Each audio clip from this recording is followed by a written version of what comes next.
Hello hi welcome to my channel. మేమైతే అమ్మాళ్ళ ఇంటి దగ్గర ఉన్నాం కాబట్టి సమ్మర్ హాలిడేస్లో అక్కడైతే పనసపండు కోసుకున్నారండి. వాళ్ళతో పల్లెటూరు కాబట్టి కొంచెం కట్ల పొయ్యిలు అవి ఉంటాయి. పనసపండు తినేసిన తర్వాత గింజలు అయితే ఇలా కట్ల పొయ్యి మీద నిప్పులు ఉన్నాయి, దాంట్లో గింజలు అయితే వేసేసాను. పైన నిప్పులు వేసి డొక్క అయితే వేసాను. 20 నిమిషాల్లో పావు గంట పడుతుందండి అవి కాలడానికి. మంట అయితే వేయకూడదు, నిప్పుల మీదే సన్నటి నిప్పుల మీదే కాలాలి. 20 నిమిషాలు అయిన తర్వాత మనం చూద్దాం. మనకి సిటీల్లోని కట్టెల పొయ్యిలు అవి ఉండవు కాబట్టి కాల్చుకోవడానికి అంత ఉండదండి.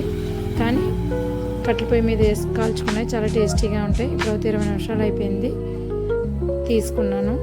అన్నీ బాగానే కాలినాయండి, వేడివేడిగా ఉన్నాయి.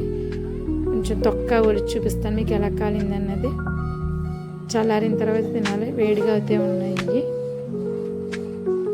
ఇవి కర్రీ కూడా వండుకుంటారు చాలా రకాల కింద. మనకి కట్టెల పొయ్యి దొరకదు కాబట్టి ఇక్కడ అయితే కట్టెల పొయ్యి ఉందని కాల్చుకున్నాం. చాలా టేస్టీగా ఉంటాయండి. నా వీడియో అయితే ఫస్ట్ టైం చూస్తున్న వాళ్ళు సబ్స్క్రైబ్ చేసుకోండి, లైక్ చేయండి. గింజలు అయితే చల్లారిని ఒక్కోటి ఇలాగా చేతితో కొట్టుకుని తొక్క అయితే ఒలుచుకుని పిల్లలకైతే ఇచ్చాను. చాలా టేస్టీగా ఉన్నాయన్నారు, నచ్చిందన్నారు. మా చిన్న అబ్బాయి అయితే తిన్నాడు, నచ్చిందంట. తను ఇప్పుడే ఫస్ట్ టైం తింటున్నాడు. టేస్టీగా ఉందని తనే చెప్పేస్తున్నాడు, చాలా బాగుందని.